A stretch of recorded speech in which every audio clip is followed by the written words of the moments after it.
बोलो द्वादशांग मई वाणी माता की जय। प्रवचन निर्देश का ग्रंथ का स्वाध्याय प्रारंभ हो रहा है। इसमें पेज नंबर 133 पर चल रहे हैं।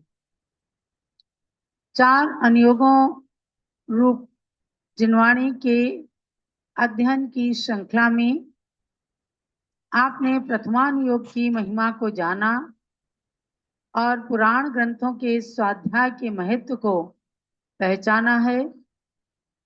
कर्णानुयोग के अंतर्गत हमने आपको बताया कि जिन ग्रंथों में नरक स्वर्ग आदि का वर्णन है, लोकाकाश अलोकाकाश का वर्णन है, 3 लोक का वर्णन है, नरक स्वर्ग सिद्धशिला आदि का वर्णन है, वे ग्रंथ तिलोक प्रणति, त्रिलोक सार, जम्बूदीप प्रणति, लोक विभाग आदि ग्रंथ वे कर्णानुयोग में आते हैं।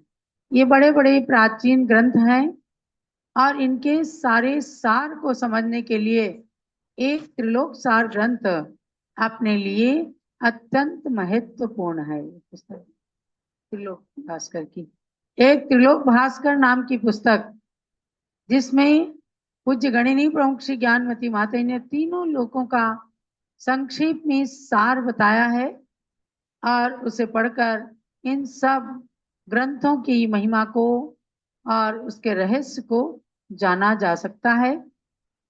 इस पेज नंबर 133 पर कहा गया है कि यह है त्रिलोक भास्कर नाम का छोटा सा ग्रंथ, लेकिन इसके अंदर सब कुछ भरा हुआ है।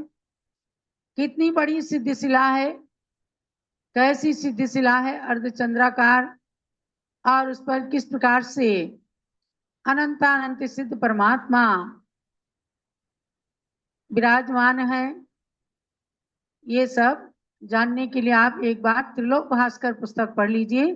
जम्बूदीप हस्तिनापुर से मंगा करके इसका अध्ययन कर लीजिए, तो आपको सब कुछ समझ में आ जाएगा। 3 लोक कहाँ कहाँ हैं और 3 लोक में हम सब कहाँ रहते हैं। अब इसमें देखिए कि कहा है कि मध्य लोक के अंतर्गत 2.5 द्वीप में 15 कर्म भूमियां हैं। कर्म भूमि का मतलब जहां हम और आप रहते हैं। 6 कर्म करके 80 कृषि विद्या वाणिज्य और शिल्प, इन कलाओं के माध्यम से आजीविका के साधनों के माध्यम से जो जीवन को व्यतीत करते हैं, जहां पर रहते हैं, वह कहलाती है कर्म भूमि। तो 2.5 द्वीप में 15 कर्म भूमि कैसे हैं, नोट कीजिएगा आप। जम्बू द्वीप के अंदर 3 कर्म भूमि है, भरत क्षेत्र में, ऐरावत क्षेत्र में और विदेश क्षेत्र में 3 कर्म भूमि हुई। ऐसे ही धात्की खंड के अंदर पूर्व और पश्चिम धात्की खंड होते हैं। तो पूर्व धात्की खंड के अंदर 3 कर्म भूमियां, वहां भी भरत, ऐरावत और विदेश क्षेत्र हैं। और पश्चिम धात्की खंड के अंदर भी 3 कर्म भूमियां, तो कितनी हो गई, 9 हो गई। आगे चलेंगे तो पुष्करार्ध द्वीप आता है। पुष्कर द्वीप के बीचों बीच में गोलाकार मानसोत्तर पर्वत है, तो उससे पहले पहले तक 2.5 द्वीप यानी आधा पुष्कर हो गया। एक जम्बू द्वीप, एक धात्की खंड द्वीप और आधा पुष्कर द्वीप, तो ये 2.5 द्वीप कहलाते हैं। और मानसोत्तर पर्वत से आगे का जो पुष्कर द्वीप है या उसके आगे के द्वीप जो हैं, उनमें मनुष्य नहीं जा सकते। तो पूर्व पुष्करार्ध द्वीप के अंदर भी 3 कर्म भूमियां, भरत, ऐरावत और विदेश क्षेत्र में। और पश्चिम पुष्करार्ध द्वीप में भी 3 कर्म भूमियां हैं, भरत, ऐरावत और विदेश क्षेत्र में। आगे डिटेल करेंगे तो 170 कर्म भूमियां हो जाएंगी, लेकिन आपको यहाँ 15 कर्म भूमियां विशेष रूप से बताई गई हैं कि 3 जम्बूद्वीप की, 6 पूर्व धात की खंड की, 3 पश्चिम धात की खंड की और 3 पूर्व पुष्करार्ध द्वीप की, 3 पश्चिम पुष्करार्ध द्वीप की। ऐसे ही 15 कर्म भूमियां हुई हैं। यहीं पर जन्म लेने वाले मनुष्य मोक्ष पुरुषार्थ की सिद्धि कर सकते हैं, अन्य नहीं। भोग भूमि के मनुष्य मोक्ष नहीं प्राप्त कर सकते। तो ये बताया, ये सब कौन बताते हैं? करणान योग के ग्रंथ। सुषमा सुषमा आदि 6 काल रूप युग परिवर्तन को समझकर, चतुर्गति के परिभ्रमण को तथा पंच परिवर्तन को पढ़कर संसार से भय उत्पन्न होता है। जीवों के कुल, योनि, जीव समास, मार्गणा आदि को भी समझना चाहिए, तभी तो जीवों की दया का पूर्णतया पालन किया जा सकता है। अध्यात्म ग्रंथ नियम सार के अंदर श्री कुंद कुंद स्वामी ने भी बताया है। कुल जोणी जीव मग्गण ठाणाइसु जाने ऊण जीवाणम तत्सारंभणीयत्तण परिणामो होदि पड़ामवदम। अहिंसा व्रत, अहिंसा महाव्रत क्या है? करें कुल, योनि, जीव समास और मार्गणा आदि स्थानों में जीवों को जान करके कि कहाँ कौन से जीव रहते हैं, उनके आरंभ में निवृत्ति रूप परिणाम का होना, यानी उनको मारने आदि की प्रवृत्ति से दूर रहना। हमसे एक भी एकेंद्रीय आदि जीव का, त्रस का, स्थावर का, बादर जीव का, सूक्ष्म जीव का किसी का भी घात ना होने पाए। मन वचन काय से प्रतिकारित अनुमोदना से कोई भी जीव हमसे मरने ना पाए, ऐसे परिणाम जो होते हैं उसको कहते हैं अहिंसा महाव्रत। ये सब मुनि और आरिकाएं धारण करते हैं। आप गृहस्थ हैं, आप अणुव्रतों को धारण करते हैं, यानी त्रस हिंसा के त्यागी होते हैं, और स्थावर हिंसा का त्याग आप लोग नहीं कर सकते, क्योंकि गृहस्थी चलाते हैं, व्यापार करते हैं। और साधु ना गृहस्थी चलाते हैं ना व्यापार करते हैं। संपूर्ण आरंभ और परिग्रह का त्याग करने के कारण हम लोग महाव्रती, दिगंबर मुनि महाव्रती, पूर्ण महाव्रती और आरिकाएं भी उपचार से महाव्रती कहलाती हैं, क्योंकि उनके शरीर पर एक साड़ी मात्र वस्त्र होता है, इसलिए उपचार महाव्रती उनको कहा है। ये सब वर्णन इस करणान योग के अध्ययन से ही जाना जा सकता है। खेद है कि आजकल कुछ लोग गुणस्थानों के लक्षण को भी नहीं समझते हैं, फिर भी समय सार को बगल में दबा लेते हैं और उसका स्वाध्याय करते हैं। हम तो बड़े समयसारी हैं, हमें तो आत्मा का ज्ञान हो गया है। तो सचमुच में वे लोग अध्यात्म के मर्म को ना समझकर अपनी आत्मा की ही वंचना करते, माने अपनी आत्मा को ठगते हैं, क्योंकि आत्मा का ध्यान गृहस्थी को हो नहीं सकता और गृहस्थियों को अपने कर्तव्यों का पालन करते रहना चाहिए। अगर कर्तव्य पालन नहीं करते हैं, केवल समयसारी बनकर और आत्मा आत्मा की रट लगाते हैं, तो समझो अपनी आत्मा को ठग रहे हैं। गुणस्थानों को समझने से ही सराग चारित्र कहाँ तक है और वीतराग चारित्र कहाँ से शुरू होता है, इसकी जानकारी मिलती है। क्योंकि सराग चारित्र बताया गया कि 7वें गुण स्थान तक होता है और कहीं कहीं तो 11वें गुण स्थान तक भी सराग चारित्र को माना है। और वीतराग चारित्र का मतलब है आत्मा में एकदम निर्विकल्प समाधि रूप शुक्ल ध्यान में लीन हो जाना, यह वीतराग चारित्र है। तो जब छपक श्रेणी में 8वें गुण स्थान से मुनि लोग छपक श्रेणी चढ़ना प्रारंभ करते हैं, तब उनके वीतराग चारित्र की शुरुआत होती है। तो ये सब कौन बताते हैं हमें? करणान योग के ग्रंथ।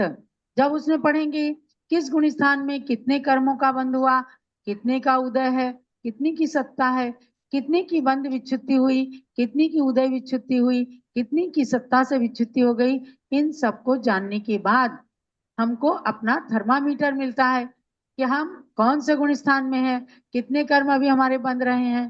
तो ये सब करणान योग के ग्रंथों को, अब जैसे हमने आपको आश्रव त्रिभंगी ग्रंथ का स्वाध्याय कराया, हमने आपको गोमटसार जीव कांड का स्वाध्याय कराया, तो ये करणान योग के ग्रंथ हैं, इस बात को समझना। श्री कुंद कुंद स्वामी ने जीवों के विभाव पर्यायों का वर्णन करते हुए कहा है कि मनुष्य के 2 भेद हैं, कर्म भूमिज और भोग भूमिज मनुष्य।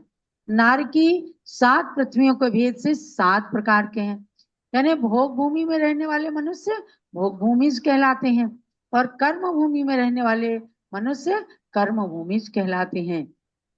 और नरक में नारकी रहते हैं। तो 7 नरक हैं जो तीनों लोकों में नीचे अधोलोक के अंदर रहते हैं। अधोलोक जो 7 राजू लंबाई वाला है, उसके अंदर सबसे पहली पृथ्वी में खर भाग और पंख भाग में भवनवासी और व्यंतर देवों के भवन और आवास आदि होते हैं। 7,72,00,000 जिन मंदिर भवनवासी देवों के हैं। और नीचे अब बहुल भाग है। उस रत्न प्रभा पृथ्वी के 3 भाग हुए, तो उसमें अब बहुल भाग से नरकों की संख्या शुरू होती है। पहला, दूसरा, तीसरा, ऐसे करके नीचे तक 7वां नरक जाता है। और उससे भी नीचे जाकर के निगोद का हिस्सा रहता है। बहुत सुंदर 3 लोक की रचना बन रही है। अयोध्या के अंदर भी जम्बूद्वीप कैंपस के अंदर तो हस्तिनापुर में आगम के अनुसार 3 लोक बना ही है। अयोध्या में भी बन रहा है। आज ही आपने सुना होगा सुबह पारस चैनल के माध्यम से उस 3 लोक में 3 लोक की रचना में विराजमान होने वाले जिन बिंबों का पंच कल्याणक महोत्सव 2 मार्च से और 6 मार्च तक होने वाला है। यानी फाल्गुन शुक्ला द्वितीया से तृतीया से सप्तमी तक। उसमें आप सबको आकर के 3 लोक की रचना को देखना है। सूरज की पहली किरण एकदम सिद्ध लोक के ऊपर पड़ती है, सिद्ध शिला पर, क्योंकि ये पूर्व मुखी 3 लोक की रचना बन रही है, बनी हुई है। तो उसको देखने से यानी इन सब का वर्णन हमको कहाँ मिलता है? कर्णान योग के ग्रंथ में। तो नारकियों के भेद कैसे? 7 नरकों में रहने वाले नारकी 7 प्रकार के हैं। तिर्यंच 14 जीव समाज की अपेक्षा 14 प्रकार के हैं। कैसे 14 जीव समाज आप बताएंगे? एक इंद्री जीव के बादर और सूक्ष्म 2 भेद, 2 इंद्री, 3 इंद्री, 4 इंद्री, ये विकलत्रय कहलाते हैं। तो 3 और 2 5 हुए। और पंचेंद्री जीव के संगी और असंगी, ये 2 भेद होते हैं। तो 5 और 2 7 हो गए। और इन सातों के पर्याप्तक और अपर्याप्तक ऐसे 2 भेद होते हैं। तो 7 दूनी 14 जीव समाज की अपेक्षा तिर्यंचों के संक्षेप में 14 भेद बताए। चतुर्निकाय की अपेक्षा देव 4 प्रकार के हैं। भवनवासी, व्यंतर, ज्योतिषी और कल्पवासी ऐसे देवताओं के 4 भेद बताए। इन सब का विस्तार से वर्णन लोक विभाग आदि ग्रंथों से जानना चाहिए। संस्थान विचय धर्म ध्यान भी कर्णान योग के अध्ययन से ही किया जाता है। सम्यक प्राप्ति के लिए जो करण लब्धि होती है तथा चारित्र के लिए जो लब्धि होती है, इनका विस्तार से वर्णन भी कर्णान योग बतलाता है। किस गुण स्थान में कितनी प्रकृतियां बंधती हैं, कितनी उदय में आती हैं, कितनों की सत्ता रहती है, ये सारा विवरण इसी कर्णान योग से जाना जाता है। करण सूत्रों के द्वारा वर्णित गणित का सूक्ष्म से सूक्ष्म विवेचन परिणामों की एकाग्रता के लिए सर्वोत्कृष्ट साधन है। कुछ लोग सोच लेते हैं कर्म प्रकृतियों के बारे में पढ़ने से क्या फायदा है, इन ग्रंथों को जरा कठिनता होती है पढ़ने में, लेकिन इनके अंदर चार्ट होते हैं, उसके माध्यम से सब चीज जानते हैं। बंध अबंध बंध विच्युति, उदय अनुदय उदय विच्युति, सत्व असत्व सत्व विच्युति, इन सब को जानकर हम पहचान सकते हैं कि वर्तमान में हमारा कौन सा गुण स्थान है और हम कितने कर्म प्रकृतियों का बंध कर रहे हैं। इससे परिणामों की एकाग्रता होती है। इसके पढ़ने का फल क्या है?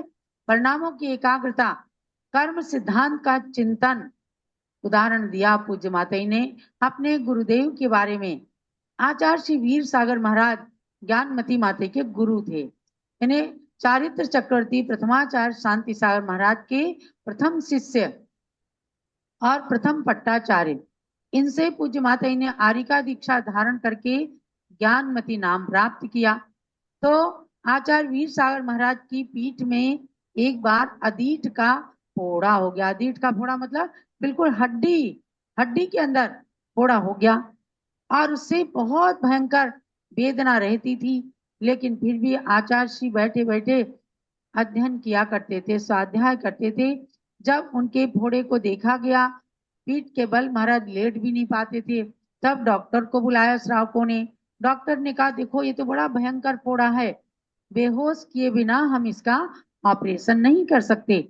आचार्य श्री ने कहा बेहोशी की कोई बात ही नहीं, आप बताओ कितनी देर में आप ऑपरेशन कर देंगे।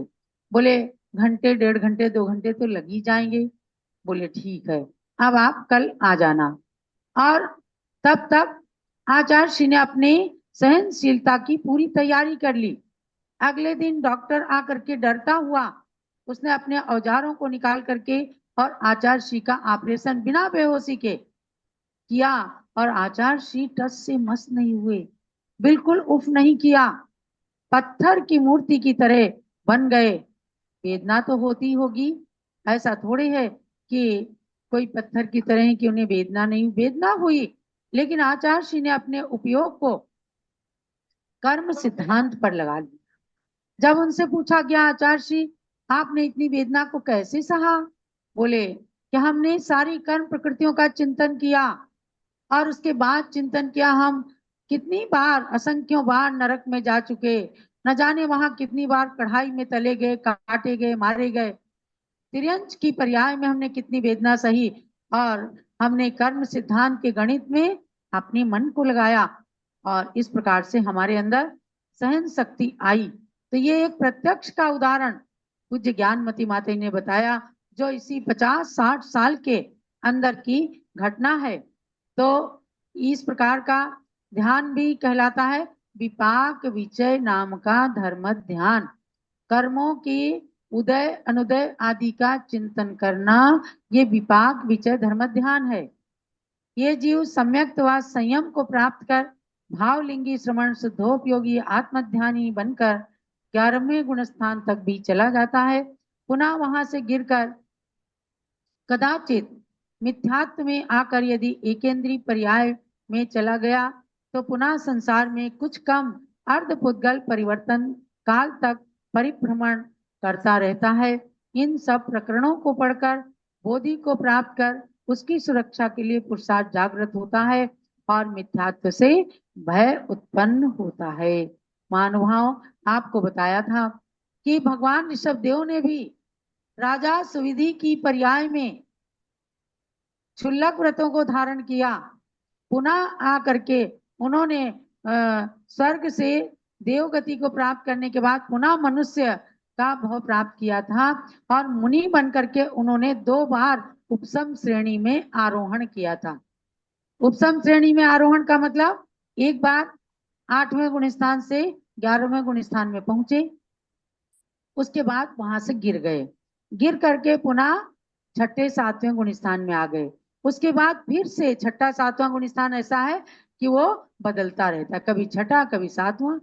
मुनिराजों का प्राय 6ठा-7वां गुण स्थान माना जाता है। उसके बाद दूसरी बार, जबकि दूसरी बार उपसम श्रेणी चढ़ना रेयर केस है, लेकिन भगवान ऋषभ देव ने अपने पूर्व पर्याय में दूसरी बार जब उपसम श्रेणी में आरोहण किया तो 11वें गुण स्थान में उनका मरण हो गया।